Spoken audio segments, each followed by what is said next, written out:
구약성경 시편 127편 1절과 2절에 보게 되면 솔로몬이 성령의 감동하심으로 이렇게 노래합니다. 여호와께서 집을 세우지 아니하시면 세우는 자의 수고가 헛되며 여호와께서 성을 지키지 아니하시면 파수꾼의 깨어있음이 헛되도다. 너희가 일찍이 일어나고 늦게 누우며 수고의 떡을 먹음이 헛되도다. 아멘. 여러분, 이 고백은 천하제일의 지혜를 가지고 엄청난 재물을 모아서 그것을 누렸던 사람, 당시 절대 권력을 가지고 자기가 원하는 대로 했던 사람, 심지어는 처첩을 1000명이나 거느리면서 즐겼던 사람, 그 사람의 고백입니다.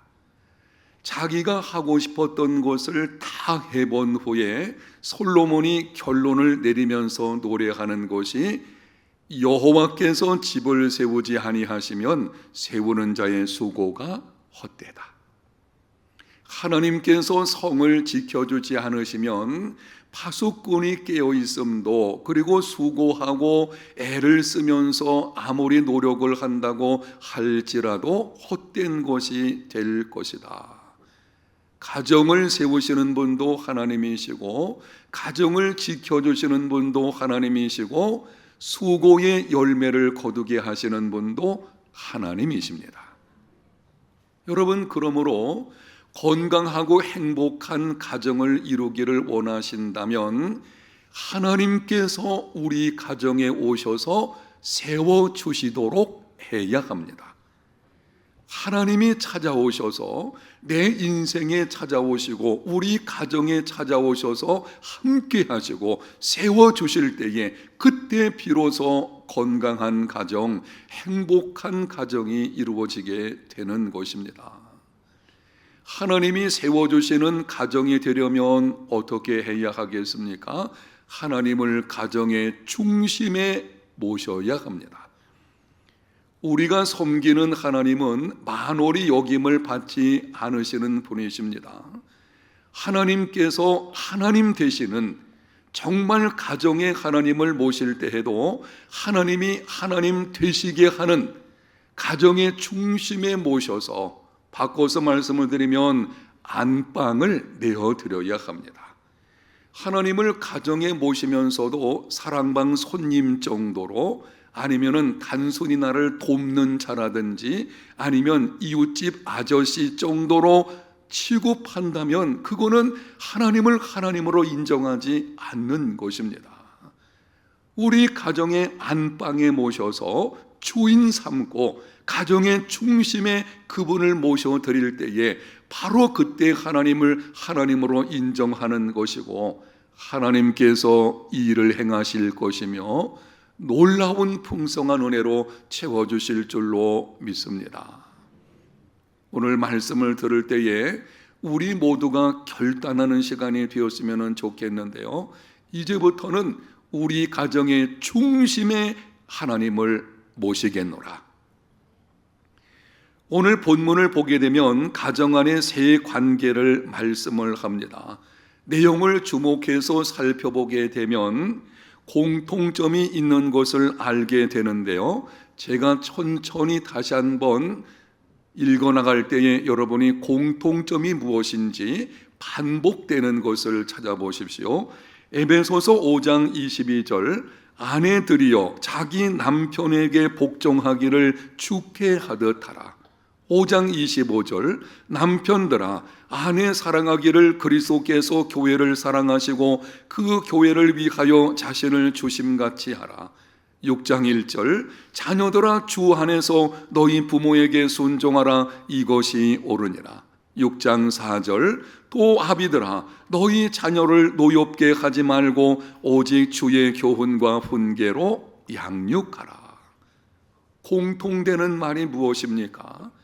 가정 안에서 관계에 관해서 언급을 하는데요, 그 모든 관계의 기준을 예수 그리스도께 두고 있습니다.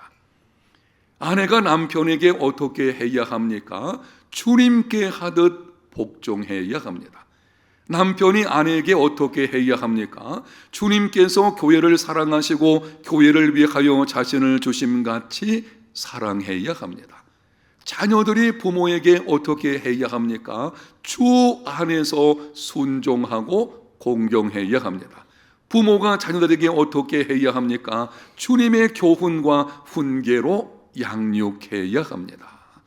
가정 안에서 이루어지는 모든 관계, 사역, 삶의 기준 전부 예수 그리스도께 있는 것을 알게 됩니다. 여러분, 그러므로 건강한 가정, 행복한 가정이 되기를 원하신다면 가정의 중심에 하나님을 모시고 범사에 하나님의 뜻대로 살기를 힘써야 합니다. 하나님을 가정의 중심에 모신다는 것은 구체적으로 어떻게 하는 것인가요? 하나님을 가정의 중심에 모셔야 한다. 당신 가정의 안방에 모시고 하나님을 주인 삼으라. 이건 도대체 구체적으로 어떻게 하라는 것입니까? 오늘 두 가지만 말씀을 드리겠습니다. 첫 번째는 가정의 중요한 결정을 하나님이 내리시게 하는 것입니다. 가정의 중심에 하나님을 모신다는 것은 바꿔서 말씀을 드리면 우리 가정에서 어떤 결정을 내리려고 할 때에 그 결정권을 하나님께 내어드린다는 것이죠. 여러분 가정의 중심에 하나님이 계신지 안 계신지 알 수 있는 방법이 한 가지가 있는데요. 이렇게 물어보십시오. 여러분 가정에서 어떤 결정을 내리려고 할 때에 누가 내리게 합니까? 지금까지 여러분 가정에서 중요한 결정을 내릴 때에 돈이 결정하게 했다면 자녀의 결혼 문제라든지 취업 문제라든지 이런 중요한 문제, 아니면 이사 문제라든지, 아니 이런 것들을 부동산 투기라든지 뭐 돈 이쪽으로 해가지고 돈이 결정을 하게 한다면 여러분 가정의 주인은 돈인 것이고 여러분 가정의 중심에 돈이 있는 것입니다. 내가 내 생각과 내 경험을 따라서 결론을 내렸다고 한다면 내가 중심에 있는 것입니다. 그러나 하나님께서 내리시게 했다면 우리 가정의 중심에 하나님이 계신 것입니다. 가정은 관계 공동체입니다. 가정은 회사와 같은 조직체가 아닙니다. 혈육의 관계로 이루어진 끈끈한 가정 공동체가 바로 우리가 살고 있는 그 가정의 모습인 것이죠. 가정은 관계 공동체이기 때문에 가정에서 가장 중요한 것은 관계입니다. 경제 문제, 학력 문제, 외모 문제, 기타 다른 것이 가정의 가장 중요한 문제가 아니에요. 가정에서 가장 중요한 것은 관계 문제인 것입니다. 가난해도 행복할 수 있습니다. 그러나 관계가 깨지면 재물을 많이 가지고 있어도 불행하게 살아갑니다. 배운 것이 적어도 행복하게 살 수 있습니다. 그러나 관계가 깨지면 모든 가족들이 석박사 학위를 가지고 있어도 행복하지 않습니다. 외모가 좋지 않아도 행복할 수 있습니다. 그러나 관계가 깨어지면 가족들의 외모가 출중하다고 해도 행복하지 않습니다. 가정 안에서의 중요한 것은 관계 문제인데요. 가정에는 세 가지 관계가 있습니다. 부부 관계가 있고 부모에 대한 관계가 있고 자녀에 대한 관계가 있습니다. 바로 이 세 가지 관계에서 그 관계의 우선순위를 하나님이 결정하게 하십시오. 건강하고 행복한 가정이 되려고 하면 가정의 이 관계 문제에서 그 관계에는 우선순위가 있어요. 그 우선순위를 하나님이 결정하시게 해야 하는 것입니다. 일반적으로 보게 되면 전통이나 관습, 우리나라는 유교적인 배경을 가지고 있다 보니까 이 전통이나 관습을 따라서 우선순위를 정하게 되면 제일 먼저 오는 게 부모가 되겠죠. 그래서 부모가 우선이고 그 다음에 자녀가 되고 맨 마지막에 마치 부부는 희생하는 사람처럼 이렇게 여겨지는 것을 보게 됩니다.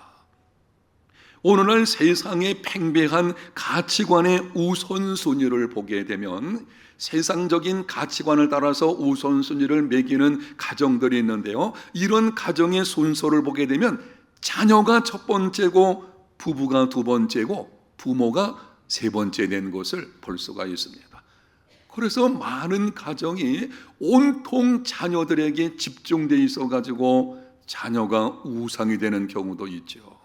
그러나 하나님의 말씀의 우선순위, 오늘 본문에서 주시는 말씀을 보게 되면 부부관계, 부모관계, 자녀관계 순으로 되어져 있습니다. 우선순위가 잘못되어지면 수고는 수고대로 하고 원하는 만큼 열매를 거둘 수가 없습니다. 여러분 가정의 관계의 우선순위를 하나님이 결정하시게 하는 삶이 되시기를 축복합니다. 하나님께서 이렇게 결정을 하셨어요. 오늘 본문 말씀대로 가정에서 관계의 첫 번째는 부부 관계인 것이고, 두 번째는 부모에 대한 관계고, 세 번째가 자녀에 대한 관계입니다. 여러분이 오늘 본문 다 읽진 않았지만 여기 내용을 보게 되면요, 부부 관계에 관해서는 얼마나 중요한 것인지 무려 12절을 말씀을 합니다. 부모에 대한 것은 3절을 말씀하고 자녀에 관한 것은 1절로 끝나는 것을 볼 수가 있습니다. 우선순위가 무엇인지를 분명히 보여주게 되는 것이죠. 많은 경우에 이런 경향들이 있기 때문에 주님의 이름으로 권면의 말씀을 드리겠는데요, 아내 되신 분들의 경우에는 남편이 자녀보다 우선입니다. 그런데 남편보다는 전부 관심이 자녀들에게 가 있는 경우 있어요. 이게 옳지 않은 일이죠. 남편 되시는 분들을 보게 되면 종종 이런 경우들이 있어요. 아내보다 부모가 우선으로 생각하는 경우가 있어요. 아닙니다. 남편에게 첫 번째 우선순위는 아내입니다. 여러분 가정의 우선순위가 잘못되었다면 이제는 바꿔야 될 것입니다. 많은 가정들이 정말 애를 많이 쓰죠. 행복한 삶을 살려고 애쓰고 그리고 노력도 많이 할 것입니다. 그럼에도 나름대로 애를 씀에도 건강하거나 행복하지 못한 이유 중에 하나는요, 우선순위가 잘못되어져 있어요. 우선순위 잘못되어져 있으면요, 그런 이상한 일들이 일어나는 것이 당연한 것입니다. 하나님을 중심에 모신 가정은 부모에 대한 관계를 하나님이 결정하시게 합니다. 우선순위를 하나님이 결정하시게 하고 그 다음에 생각해 볼 것은 부모에 대한 관계도 하나님이 결정하시게 하는 것입니다. 미국 텍사스의 한 사내가 아내와 4명의 자녀를 버려두고 캘리포니아로 떠나가서는 자기 마음대로 살았습니다.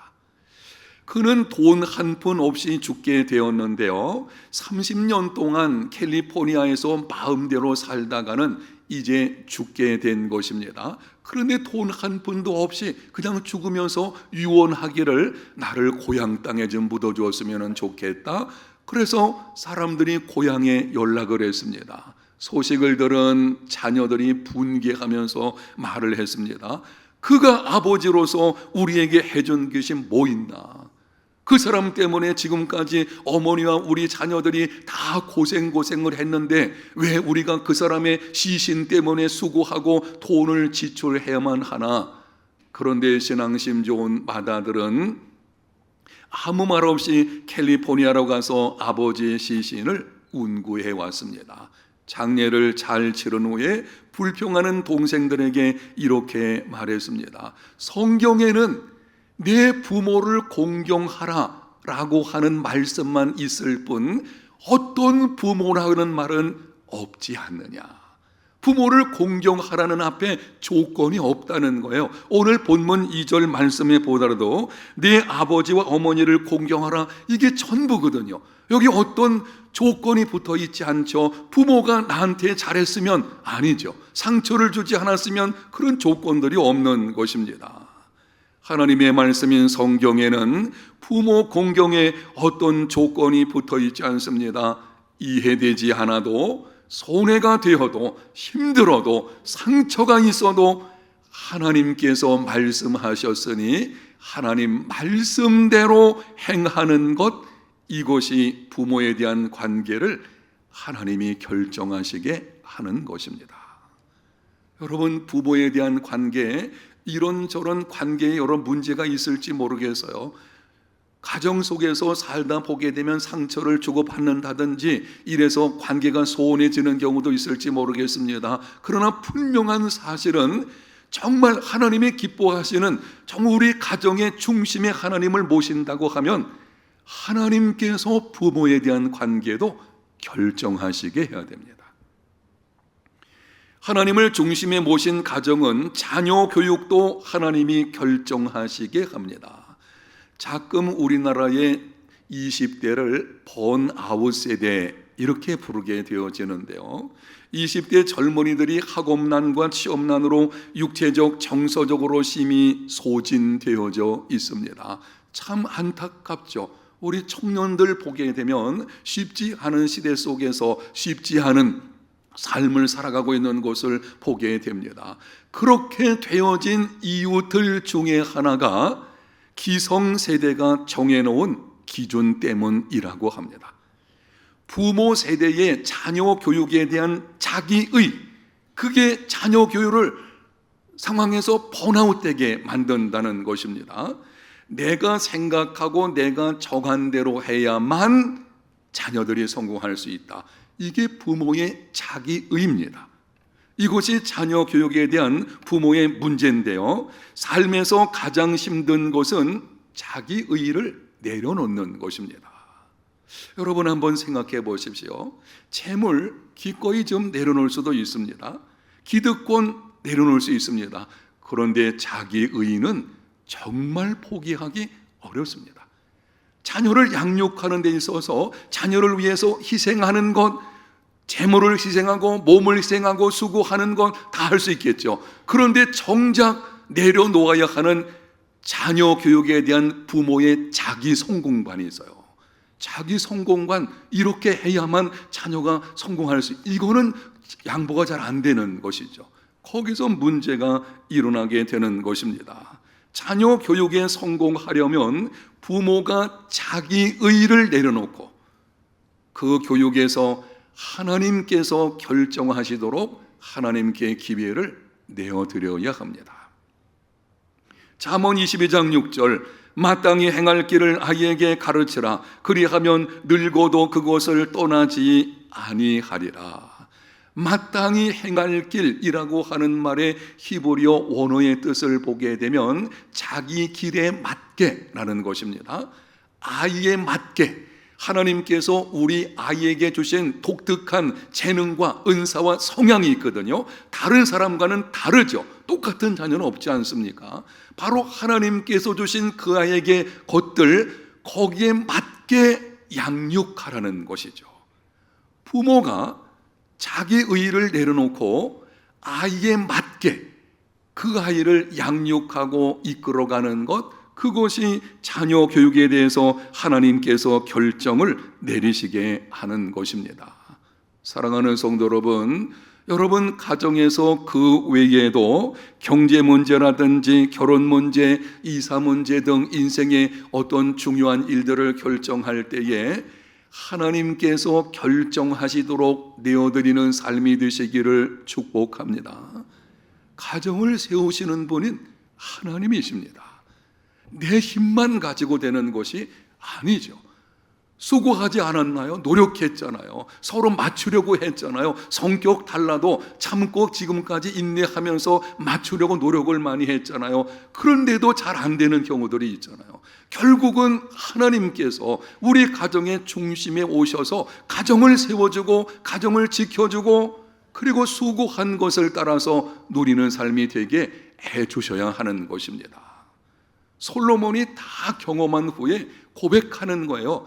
결국에는 하나님이 세워주셔야 세워지는 것이나, 가정의 중심에 하나님을 모셔드리십시오. 어떻게 하는 것이라고 했습니까? 가정의 중요한 결정을 하나님께서 내리시게 하는 삶이 되시기를 축복합니다. 두 번째는 가정의 대소사를 하나님의 견지에서 본다. 하나님 중심에 모신다고 하는 것은 이런 뜻입니다. 가정의 대소사가 있을 때에 그 모든 것을 하나님의 견지에서, 하나님의 관점에서 바라보는 것입니다. 결혼식을 하게 되면 제가 많은 주례를 했는데요, 주례 끝나고 나서 이 신랑 신부에게 친구들이 차가 와가지고 축하하는데 많은 경우 이렇게 말을 합니다. 꽃길만 걸으시기를 바랍니다. 근데 꽃길만 걷는 결혼 생활이 있던가요? 여러분, 아니잖아요. 결혼 생활, 이 가정 생활에는 위험 요소가 얼마나 많이 들어있는지, 시댁 문제, 친정 문제, 자녀 문제, 경제 문제, 건강 문제, 성격 차이 문제, 사별의 문제. 그래서 이렇게 말씀을 드릴 수가 있습니다. 건강한 가정은 온갖 시험들을 극복하는 중에 이루어지는 것입니다. 건강한 가정이 그냥 이루어지는 것이 아니에요. 많은 시험을 겪는 중에 때로는 갈등하고 때로는 이런저런 고난과 환난과 역경을 겪는 중에 단단하게 되어지고 결속되고, 그러므로 인해서 건강한 가정이 이루어지게 되는 것입니다. 가정에 온갖 시험들이 찾아올 때에 이겨내려면 어떻게 해야 되겠습니까? 지혜가 있어야 됩니다. 지혜가 무엇입니까? 성경적인 지혜의 개념은 이런 것입니다. 지혜란 모든 사물과 사건을 하나님의 견지에서 볼 수 있는 능력입니다. 영상에는 말씀 중요하기 때문에 한번 같이 읽어보겠어요. 지혜란 모든 사물과 사건을 하나님의 견지에서 볼 수 있는 능력입니다. 지혜는 많은 지식을 가지고 있다는 것이 아니에요. 많이 알고 있다는 것이 아니고, 어떤 사건, 어떤 일, 우리 가정에 찾아오는 모든 시험들, 이 모든 것에 대해서 하나님의 견지에서 바라보는 것이 바로 지혜입니다. 행복은 어떤 견지에서 바라보느냐에 달려 있습니다. 기막힌 고난이 찾아오게 되면 세상적인 견지에서 보게 되면 절망입니다. 아무런 소망을 가질 수가 없겠죠.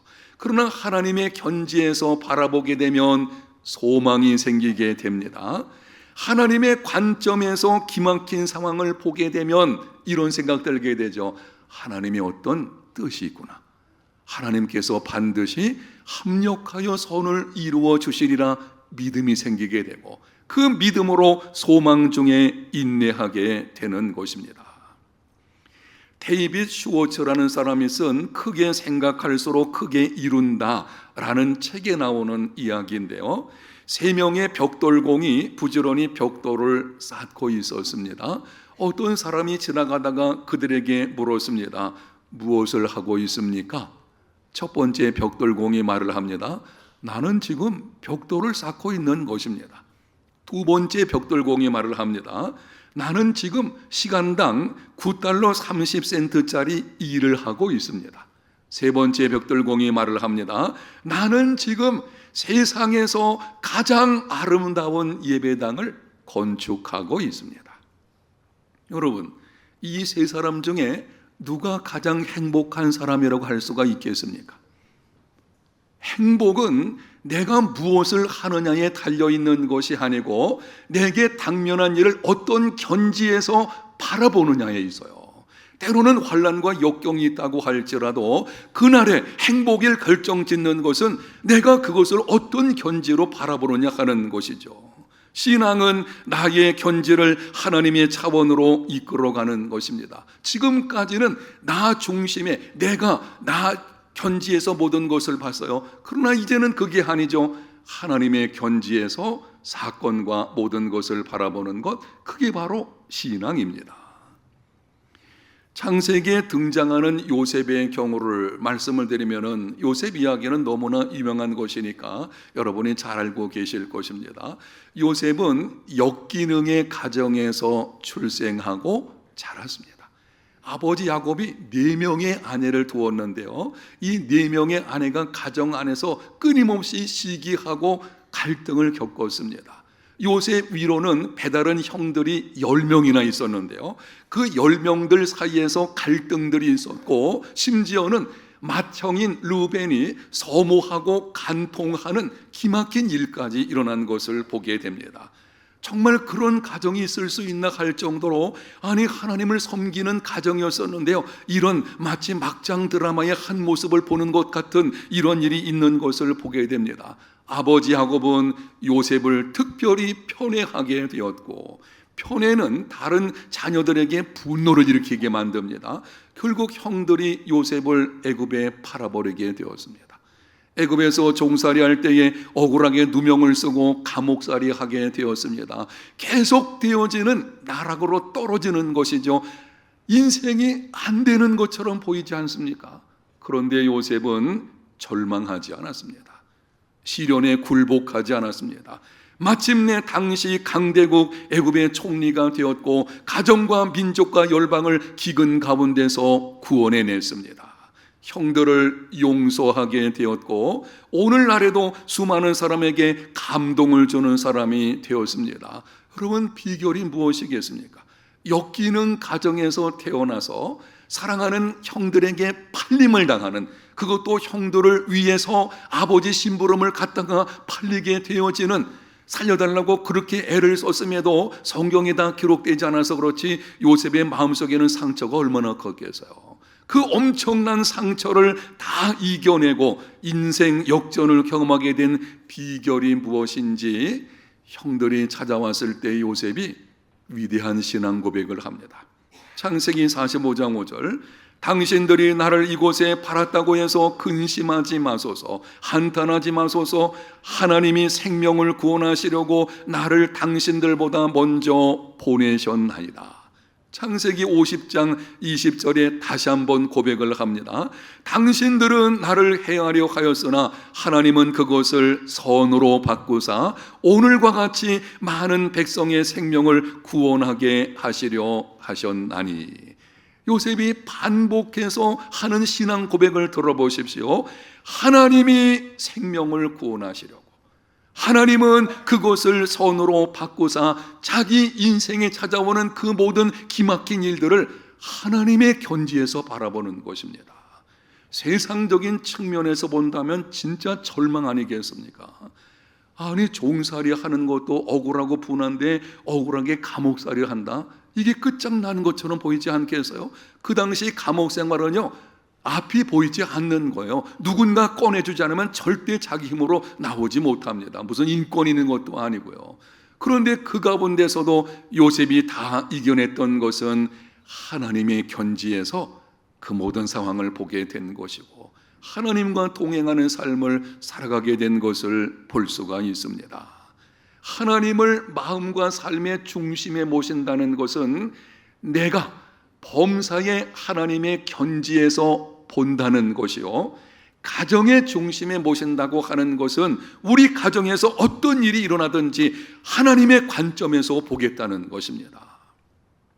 여러분이 잘 아는 닉 부이치치, 유전적 질환인 해표지증, 이 해표지증이라는 저도 처음 알게 되었는데요, 해표라는 말은 바다 표범이죠. 이 해표지증의 증상이 어떤 것인가 하면 양쪽 팔이나 양 다리가 이상한 기형으로 나오게 되는 것입니다. 그런데 닉 부이치치 같은 경우에는 왼쪽 발만 짧게 나오고 나머지 팔과 다리가 없는 상태로 태어나게 된 것입니다. 여러분, 이런 아이가 얼마나 세상에서 기구하겠어요. 8살에 너무 자기 인생이 화가 나가지고는 자살을 하려고 했던, 아니 그 8살짜리가 뭘 한다고, 그런 아이였죠. 그러나 그는 호주의 목사이며 동기부여 연설가이자 사지없는 인생의 대표자로 지금도 전 세계를 다니면서 수많은 사람들에게 희망과 용기를 주는 희망전도사가 되었습니다. 선한 영향력으로 말한다면 정상적으로 태어난 사람들보다도 훨씬 더 큰 영향을 끼치는 것을 보게 됩니다. 수년 전에 닉 부이치치가 자기를 사랑으로 키운 아버지 보리스 부이치치 입장에서 책을 쓴 것이 있는데요, 책 제목이 이것입니다. 완전하지 않아도 충분히 완벽한, 이런 고백이죠. 나는 완전하게 태어나지 못했다. 사지가 없는 상태에서 내가 태어났다. 그러나 나는 내 인생에서 완벽한, 충분히 완벽한 삶을 살고 있다는 것이죠. 여러분, 우리 모두는 완전하지 않습니다. 완전한 사람이 어디가 있겠습니까? 그러나 우리는 하나님의 은혜로 말미암아 하나님께서 우리와 함께 하시고 도우시면 충분한 완벽함 가운데 살 수 있는 줄로 믿습니다. 완전한 완벽은 아니에요. 우리 완벽함이 어떻게 완전할 수가 있겠어요? 그렇지만 우리는 하나님이 함께 하시고 그 하나님과 동행하는 중에 충분히 완벽한 삶을 살아낼 수 있습니다. 아니, 팔과 다리가 없는 한 사람을 하나님이 그렇게 사용하셨다면 우리가 하나님께 헌신하고 하나님을 마음과 삶의 중심에 우리 가정에 모셔드린다면 여러분 어떤 일이 벌어지겠습니까? 하나님의 견지에서 자신의 상황을 바라보십시오. 닉 부이치치하고 아버지 보리스 부이치치가 그렇게 그 아들을, 그리고 아들인 부이치치가 그런 삶을 살게 된 것은 10대 때에 예수님을 인격적으로 만나서요, 찾아오신 하나님을 만나게 된 것입니다. 그때 그의 눈이 열리게 되었는데 하나님께서 나를 통해서 하실 일이 있구나, 하나님의 견지에서 보는 것입니다. 거기서 변화가 이루어지게 되는 것입니다. 하나님의 견지에서 자신과 상황을 바라보십시오. 낙심이 변해서 희망이 될 것입니다. 불평과 원망이 변해서 찬송이 될 것이고, 불신이 변해서 믿음이 될 것이고, 그 믿음이 하나님의 일하심을 경험함으로 놀라운 회복의 역사가 이루어지게 될 것입니다. 사랑하는 성도 여러분, 5월 가정의 달, 건강한 가정이라는 주제를 가지고 여러분에게 네 번째 말씀을 드리는데요, 마지막 시간의 결론으로 제가 아주 좋아하는 말씀을 다시 한번 여러분에게 드리겠습니다. 옳은 일을 행하기에 너무 늦은 때란 없다. 지금 시작해도 늦지 않다. 저는 오래전에 이 말을 어떤 책에서 읽게 되었는데요, 그때 이 말이 제게 깊이 다가왔어요. 왜냐하면 우리 모두는 부족하고 저도 마찬가지죠. 때로는 실수하고 넘어지고, 어떤 면에서 우리 가정들 가운데 그럴 수 있을 것입니다. 나는 가정생활에 실패해서, 아마 그런 분들도 마음에 있을 것입니다. 아무리 생각해 보아도 가정의 이런저런 관계 문제에 깨어지고 해서 내 인생은 가정에서 실패한 것 같다. 아닙니다. 옳은 일을 행하기에 너무 늦은 때란 없습니다. 지금이라도 가정의 중심에 하나님을 모시고 하나님의 뜻대로 살기를 힘쓴다면 하나님이 이 일을 행하실 줄로 믿습니다. 하나님이 일을 행하시면 세워지게 되고 회복될 것이고, 지금까지 경험하지 못했던 더 놀라운, 내 생각이나 구하는 것을 뛰어넘는 이러한 풍성한 은혜로 반드시 채워주실 것입니다. 가정의 중심에 하나님을 모셔서 건강하고 행복한 가정들 다 되시기를 예수님 이름으로 축복합니다. 하나님 감사합니다. 오늘 말씀을 통해서 건강한 가정이 어떤 가정인지를 듣게 하셨사오니 우리 모두에게 은혜를 베푸사 가정의 중심에 하나님을 모셔서 범사에 하나님의 뜻대로 살기를 힘쓰는 믿음의 걸음들이 다 되게 하여 주시옵소서. 주신 은혜를 감사함으로 정성껏 헌금을 드립니다. 드린 손길들을 기억해 주셔서 가정 경제 문제로 어렵지 않게 도와주시고, 막힌 곳을 열어주시고 꼬인 것을 풀어지게 하시고, 수고할 때마다 수고한 대로 열매를 맺게 하여 주시며, 조리케 쓰여지는 중에 쌓여지는, 그리고 나누며 살아가는 복된 가정들 다 되게 하여 주옵소서. 예수님 이름으로 기도합니다. 아멘.